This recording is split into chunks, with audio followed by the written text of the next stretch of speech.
Maka kadang-kadang saudaranya dia zinai, anaknya dia bunuh, tetangga dia bunuh, orang tua dia bunuh, karena akalnya sudah rusak. Karena itulah Islam mengajarkan haram minuman khamar. Ya ayyuhalladzina amanu innamal khamru wal maisiru wal ansabu wal azlam rijsum min amali syaitan fajtanibuhu. Bismillahirrahmanirrahim. Assalamualaikum warahmatullahi wabarakatuh. Waalaikumsalam warahmatullahi wabarakatuh. Alhamdulillahirabbil alamin alladzi anzala as-sakinata fi qulubil mu'minin. Asyhadu an la ilaha illallah wahdahu la syarika lah wa asyhadu anna Muhammadan abduhu wa rasuluh sallallahu alaihi wasallam la nabiyya ba'dah. Wa qala Allah ta'ala fil Qur'anil Karim, a'udzu billahi minasy syaithanir rajim. Bismillahirrahmanirrahim. Wala taqrabuz zina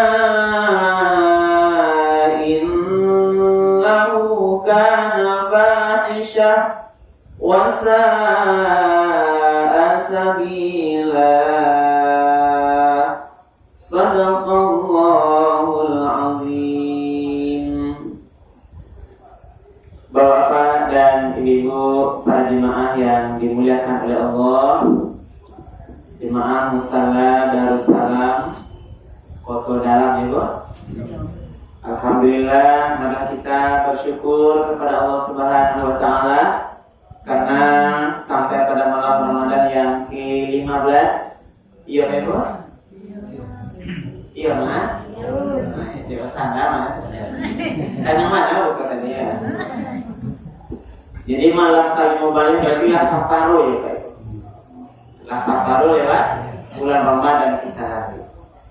Alhamdulillah, saya lihat semua kita yang ada di masjid di musala ini kasaduannya lagi dalam keadaan sehat walafiat. Alhamdulillah. Kemudian kita sampaikan salawat dan salam kepada Nabi kita Nabi Muhammad sallallahu alaihi wasallam. Allahumma shalli ala sayyidina Muhammad wa ala ali sayyidina Muhammad. Pada malam hari ini, Ibu dan Bapak, judul ceramah kita adalah pergaulan bebas. Pergaulan bebas. Iko panalua. Ulang-ulang itu. Karena apakah kita sebagai orang tua atau mungkin yang muda-muda, sebagai ayah atau sebagai ibu, sebagai nenek atau sebagai kakek, perlu mengetahui tentang persoalan pergaulan bebas. Sebelum lanjut, pergaulan bebas kok sia yang ditimpanya ke bebas? Yang muda-muda, yang tua-tua, atau kasaduanya? Kalau kini mah kesadu Kasaduanya ma'ayo na'udzubillahi itu tepat sekali itu benar. Yang mah yang maksud pergaulan bebas, di antaranya berapa adalah yang sangat pasti itu adalah perzinahan. Yang perzinahan itu berapa tidak hanya yang muda-muda, termasuk yang tua-tua. Yang sudah bersuami istri, itulah namanya perselingkuhan. Kebetulan saya secara pribadi adalah penghulu di KUA, jadi sedikit banyak memahami persoalan ini.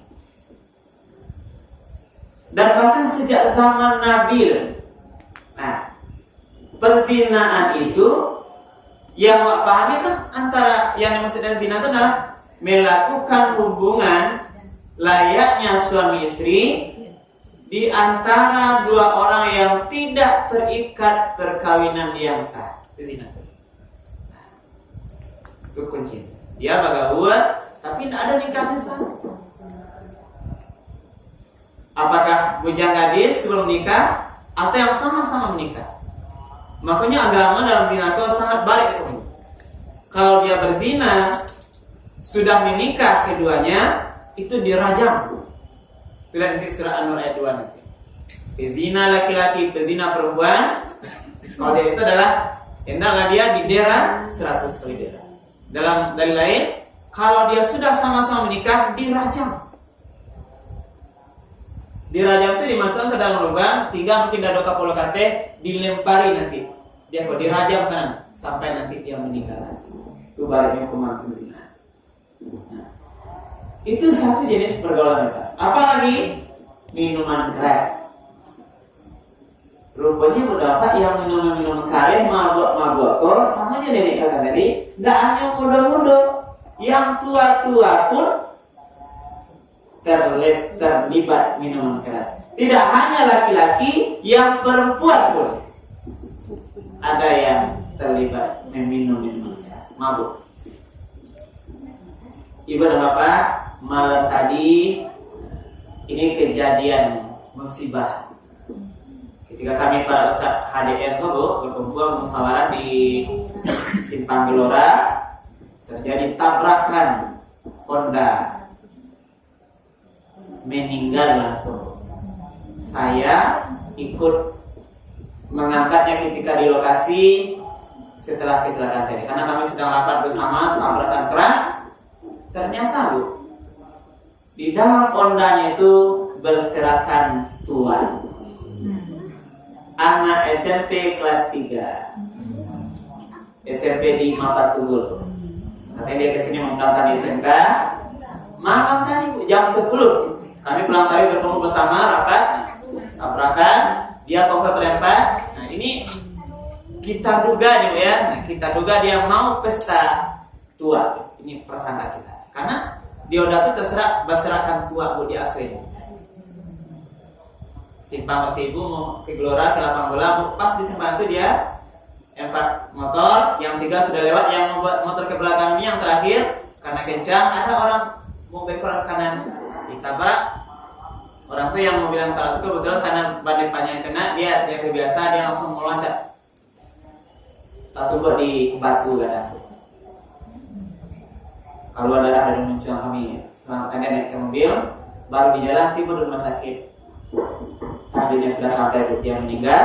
Inna lillahi wa inna ilaihi. Kalau melihat tuanya ini bagian dari persoalan pergaulan bebas, minuman keras. Lalu apa lagi pergaulan bebas yang kita maksud di sini? Adanya perjudian, perkelahian, narkoba. Ada ini namanya Ibu kalau tahu anak pang, bisa nanti Ibu? Anak pang. Bapak kawannya sama-sama kawannya bebas bergaul, kadang lebih dicacat dengan gaya-gaya yang sangat tak apa-apa kayaknya. Antara orang yang tidak lewat ya. Ini katanya keren sekarang karena ini mana? Hidung basubang, lidah basubang, sadone basubang ya. Dulu pada si basubang tak. Ini yang terjadi. Apalagi sekarang ngelem, masuk lem, cap, ambil. Nah setelah kita, dia nikmati, inilah fakta. Jadi kau harus waspadai kau. Jangan-jangan hal ini terjadi kepada keluarga kita itu. Tidak tertutup kemungkinan anak bujang Hawa, anak gadis Hawa, saudara-saudara Hawa, tetangga kita, baik yang dia belum menikah atau termasuk dia mungkin keterlibatan dengan kita yang sudah menikah, terjadi hal yang tidak diinginkan dia lakukan. Kan itu agama menghambat. Maka dalam proses agama Islam kan namanya ada istilahnya ad-daruriyatul khams. Ada 5 hal pokok yang wajib jago selamanya. Apa yang pertama adalah di agama Islam adalah din. Islam kau wajib jago. Kalau ada orang di luar Islam mengganggu Islam, memain-mainkan Al-Quran, kita wajib membelanya. Maka di sekolah letaknya ada kewajiban berjihad. Nah, yang kedua kita wajib menjaga namanya akal. Nah, Islam menjaga akal. Dalam menjaga akal, kalau Islam mengharamkan minuman khamar. Jadi saya Islam mengharamkan minuman khamar itu untuk menjaga akal manusia. Sebab kalau akal kola rusak di minuman kare, maka manusia yang akalnya rusak tidak akan lagi bisa membedakan mana yang baik, mana yang buruk, mana yang halal, mana yang haram. Kalau tak makan minuman kare dengan akal, yang membedakan elok buruk kan akal kita. Kalau akal rusak, maka kadang-kadang saudaranya dia zinai, anaknya dia bunuh, tetangga dia bunuh, orang tua dia bunuh, karena akalnya sudah rusak. Karena itulah Islam mengajarkan haram minuman khamar. Ya ayyuhalladzina amanu innamal khamru wal maisir wal ansabu wal azlam rijsum min amali syaitan fajtanibuhu. Wahai orang-orang yang beriman, sesungguhnya khamar, berjudi, berkorban untuk berhala, mengundi nasib dengan anak panah, itu semua perbuatan syaitan, maka tinggalkanlah. Kalau bahan yang mabuk, kalau bahan itu bisa memabukkan, maka banyak atau katia haram. Nah, ini kan anak muda Pak, ada yang mbak istilahnya. Sakitnya jadi ube, kau ube, kau lasasik. Bahan khamar itu laisa daun walakin dawa. Kalau bisa mabuk dia bukan obat tapi malah menambah penyakit. Ya. Makanya dilarang minum keras. Itu yang kedua. Yang ketiga, agama kok menjaga garis keturunan nasab. Nah, nasab keturunan seorang manusia tidak boleh ragu, tidak boleh rusak. Maka Islam mengharamkan perbuatan zina. Itu tujuannya adalah untuk boleh garis keturunan seorang anak itu jelek. Maka bacaan wala taqrabuz zina innahu kana fahishatan wa sa'a sabila. Dan janganlah kamu mendekati zina. Mendekati. Apa makna mendekati? Berarti zina kok jangankan melakukan, mendekati saja dilarang oleh Allah. Apa makna mendekati kok? Melakukan semua hal yang nanti bisa mengarahkan seseorang melakukan zina. Melakukan semua apa saja. Nah, apa contohnya berapa adalah bayi berdua-dua di tempat nelangang, tidak bersama mahram. Namun tidak orang-orang seperti itu ya. Termasuk ibu bapak sih kok. Tidak boleh berdua-dua kalau dia bukan suaminya, bukan anaknya, mahramnya tidak boleh. Ibu apa? Termasuk dengan ipar. Nah, kau mana tuh? Yang salah paham di situ. Ipar bukan mahram kita. Ada terjadi pada perselingkuhan dengan ipar. Maka itu. Saya tadi sampaikan saya di KUA penghulu sedikit banyak paham dengan hal ini. Karena menganggap ipar kan orang biasa. Tidak boleh aurat kita, rambut ibu-ibu dilihat oleh iparnya. Haram. Tuh mana mau tuh? Baik, yang Ustaz, iya baik. Iya, Bu.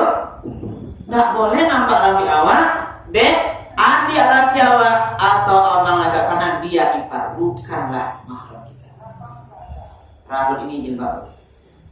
Makanya Nabi pernah mengecek dalam sebuah hadis, ditanya masalah ipar itu bagaikan maut dalam sebuah rumah tangga. Baca tadi kenapa? Sebab orang kalau menuju iparnya, orang tak curiga. Di rumah ibu mungkin seorang, tiba-tiba kalau di abangnya ke rumah bonda kan, orang tak tahu tuh di iparnya. Lama-lama di rumah saja orang tidak akan curiga. Disinilah setan kadang-kadang menggoda manusia. Makanya ada kasus dipakainya bini abangnya, adiknya dipakainya pula. Ini zaman sekarang, na'udzubillah. Maka hati-hati kita. Lah aurat itu dijaga, termasuklah laki-laki yang beriman tundukkan pandangan, perempuan yang beriman tundukkan pandangan. Hati-hati kita. Jaga, kita hargai ipar kita, tapi tetap kita menjaga aurat kita ada batasnya. Tidak boleh pai jauh-jauh di ipar tuh. Baca-baca onda badu dia ipar kita. Yang suami kita abangnya atau adiknya tidak boleh. Nanti menjaga fitnah lebih baik di situ. Makanya tetap kita jaga ya walaupun sama kolaktor, tapi dalam konsep agama berat di situ. Karena Allah biasa. Mungkin nak menang aja yang sama. Hukumnya melihat aurat ipar kita. Kamu laki-laki itu, ya. Kalau adik awak, adik ipar awak, kita tetap harus menjaga mendudukkan pandangan terhadap hal kita. Nah, jadi itu diantaranya. Agama melarang perzinahan itu untuk menjaga nasab. Ibu dan bapak ketahuilah, kami sekarang di KUA itu sudah banyak sekarang kasus pernikahan lah hamil karena zina. Itulah kawasan. Ya, itu di mana? Baik dulu saya ketika berdinas di daerah Agam, kebetulan 10 tahun di situ. Di sini kan baru pulang kampung 2 tahun ini. Itu di mana-mana tempat Bu ada terjadi. Nah, bahkan sebenarnya karena pergaulan bebas tuh. Awak terlampau dari orang tua mungkin terlampau picu anak kurang sebenarnya mengingatkan anak. Bahkan ada orang tua yang bangganya, senangnya kalau anaknya lah punya pacar. Nah, risinya tidak nampak anaknya lah tamat sekolah, tamat kuliah, lu nampak juga oleh orang nanti bawa ke rumah mana nanya. Resah orang tua kalau anaknya tidak ada pacar. Ini sebagian. Betul, di bawahnya nak bangga mana punya pacarnya kan? Itu diantaranya. Ini kita melihat kasus-kasus. Awak minta izin pergi jalan-jalan Josi, sabutnya nama awak, kok si Putri, kok si Nisa, kok si namanya. Baca orang tuh, baiklah nak. Kan izinkan tuh kan? Tapi elok. Nah, kalau namanya ganding bujang pai bajalan wak izinkan, sama jadurian nyemin timun. Istilah wak perkampungannya. Cahaya di bawah. Nah, sedangkan Nabi kita Adam di surga dikeluarkan, digoda bisa keluar jadi. Apalagi kita manusia yang lemah. Maka hati-hatilah. Jangan buka peluang terhadap terjadinya perzinahan. Kalau bapak ibu mengizinkan anak gadis awak dibawa oleh pacarnya, berarti ibu sudah mengasih peluang berbuat dosa anaknya. Ya kan ibu? Itu yang ada anak sekolah ini awak pengen minta izin baraja kelompok, pengen memfotokopi keluar rumah dia, malam tak pulang, ternyata terjadi hal yang tidak ini di antaranya. Maka itulah mari kita hati-hati juga. Nah, maka dalam kesempatan ini juga saya sampaikan Bu, ini juga banyak pertanyaan. Bagaimana hukumnya menikah yang zina hamil itu? Ya. Saya sampaikan Bu ya, ada apanya yang terjadi lah berzina dia hamil, ba'a hukum pernikahan dan bagaimana nanti akibat hukum yang terjadi setelah. Nah, saya jawab di sini Bu. Yang pertama, kalau seorang wanita lah hamil karena zina, pertanyaannya biasanya itu adalah ba'a hukum menikahnya? Menikahnya sah. Nah, karena dia tuh hamil bukan karena ada suaminya yang sah, tapi karena zina. Berbeda kenapa? Kalau ibu ada seorang perempuan setelah sedang dia hamil meninggal lakinya, nyo hamil ada yang pajak besar, Tuhan tidak boleh nikah dulu sampai anaknya lahir. Tapi kalau hamil karena zina, karena tidak ada suami yang sah, tidak menghalangi pernikahan, berarti nikahnya sah, boleh dia menikah. Boleh dia menikah, halal dia bergaul. Lalu apa lagi pertanyaan? Apakah perlu dinikah ulang setelah anak lahir? Tidak perlu. Tidak ada alasannya. Itu apa tuh? Karena ada anggapan di kampung-kampung sebagian nikah ulang tuh untuk memberasihan. Ya bu? Ada di berasihannya? Saya tanya dulu. Apa nak di berasihannya? Apakah halal lagi pergaulannya selama ini? Apakah bisa ditarik anak karena zina itu di balik yang satu? Tidak bisa. Maka tidak ada nikah ulang. Karena nikahnya sudah sah, berarti kalau diulang balik berarti baru nikah yang sah tadi. Berarti nikah memang tidak ada. Nah, jadi pernikahan karena zina nikahnya sah dan tidak perlu nikah ulang setelah anaknya lahir. Nah, kemudian bahas status anak. Nah, anak yang lahir karena perzinahan, baik laki-laki atau perempuan, dia tidak punya nasab ayah, tetapi nasabnya hanya ibunya.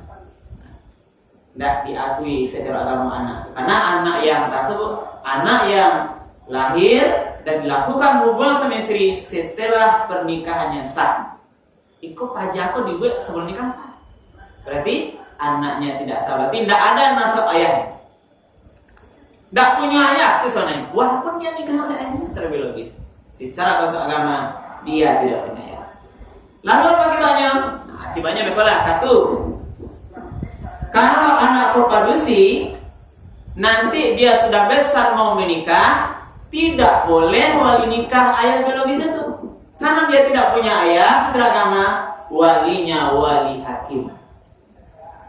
As-sultanu waliyun liman la waliyah. Sultan, pemerintah, kalau kini Pak KUA, wali hakim bagi seorang yang tidak punya wali. Anak karena perzinahan adalah anak yang tidak punya wali. Lalu Pak, kalau ayahnya dia menikah tuh tidak jujur, Pak tuh kaji buka-buka syariat tuh Pak, pasti lancarnya Pak ya. Lalu Pak, kalau ayahnya itu menikah, kalau ayahnya menikahkan secara sengaja, tidak jujur dia kepada Pak KUA, berarti nikahnya tidak sah. Kalau nikah tidak sah, berarti anak ini bergaul berzina selama tahun dosa ya. Ibu yang tahu tanggung dosanya. Maka itu kalau tahu anak ini karena perzinahan, jujurlah kepada kami penghulu dan Pak KUA. Ini menyelamatkan masa depan anak. Tidak ada malu-malu. Bapak dulu tidak malu kan? Nah ini kenyataan. Tidak ada malu-malu, nanti kami dikawal, kami carikan nanti jalan cara melaksanakan akan nikah. Boleh mengurai malu. Yang jadi nikah kan nggak selamaan. Nah, nanti banyak saya secara pribadi sudah sering menjadi wali hakim karena dulu dialam sebagai kepala KUA di 4 kecamatan. Bukan sedikit, sudah sering menikahkan anak-anak perzinahan. Jadi nanti lancar, nanti caranya kita atur nanti di KUA. Yang jelas kejujuran itu perlu. Nah, daripada nanti anak ini bergaul karena zina, tanggung dosa deh orang tuanya yang tahu lah. Itu masalah nikah. Lalu kalau anakku laki-laki, dia dianggap tidak bersaudara kandung dengan adik-adiknya. Nah, karena zina dengan karena tidak zina itu tidak dianggap bersaudara. Apa maksudnya? Kalau amalnya kau laki-laki yang lahir karena zina itu, nanti kan ada adiknya perempuan. Nah, setelah nikah sah, amalnya ini tidak boleh wali nikah bagi adiknya kalau ayahnya sudah meninggal, karena dia bukan bersaudara. Nah, jadi kok boleh? Tidak bisa abang karena perzinahan menjadi wali nikah bagi adiknya yang lahir karena pernikahan sah. Nah, boleh. Apalah yang lain? Antara anak karena perzinahan tidak ada hukum warisan, waris mewarisi. Nah, jadi banyak pendapat. Itulah agama tidak main-main. Jangankan melakukan mendekati zina, tidak boleh. Ibu ya, lihat jalan Bu. Nah, berdoa kepada Allah mudah-mudahan selamat keluarga kau daripada perzinahan, termasuk jalan-jalan kau jangan keluar. Jangan bermain api. Nah, setan itu jangan menganggap awak aman, awak kuat iman juga tidak bisa. Kita merasa sudah kuat iman, kita bermain-main mencari celah-celah, nanti terjebak kita. Kalaulah terjadi resiko yang kadang-kadang ayam ibu yang pertama membuat kita malu. Nah, hancur kehormatan dia, Mbak. Termasuk kalaulah tahu bazina waktu kama matu kadia dulu. Nah, kata tangga awak malu anak awak beko pendia anak ibu tuan. Tatang kok bazina desa PP lewat bisa mondok ke orang ibu malu. Maku ada. Nah, kehormatan kita apalagi nanti di hadapan Allah, kita termasuk orang-orang yang dilaknat oleh Allah. Dijauhi masyarakat, dikucilkan. Makanya ibu dan bapak, banyak ini orang-orang hebat kan, yang jabatannya tinggi langsung habis karena terbongkar persoalan perzinahan. Nah, jadi inilah beberapa bagian di antara contohnya pergaulan bebas. Nah, termasuk sekarang ibu, mari kita tetap jaga anak awak, kebebasan bergaul. Kita yang menjaga, siapa lagi yang menjaganya? Sebelum jauh terjadi, mari kanak-kanak anak awak. Yuk, nah, jangan dibuka. Kok mudah-mudahan dek apa Ustaz? Dan Pak cewek-cewek dulu. Nah, itu kalau siapa aneh kawannya kan? Gila kan? Bawa apa di sini mau bawa aneh kan? Nah, itu gaya anak ini. Jadi setelah selain itu, mari kita menjadi hamba-hamba Allah yang baik. Apalagi bulan Ramadan yang baik, kesempatan kita mengintrospeksi diri terhadap semua dosa-dosa kita. Mungkin selama kau terjebak di pergaulan yang tidak benar tuh, inilah hari-hari kita minta ampun kepada Allah. Mudah-mudahan Allah selalu menjaga kita, menyelamatkan kita dari hal yang tidak dibenarkan. Demikian ibu dan bapak, mudah-mudahan tadi kita malam hari ini bermanfaat. Dan berbanyak maaf kalau yang kurang berkenan. Kami akhiri subhanaka wa bihamdika asyhadu an la ilaha illa anta astaghfiruka wa atubu ilaik. Billahi taufiq wal hidayah. Wassalamualaikum warahmatullahi wabarakatuh. الحمد لله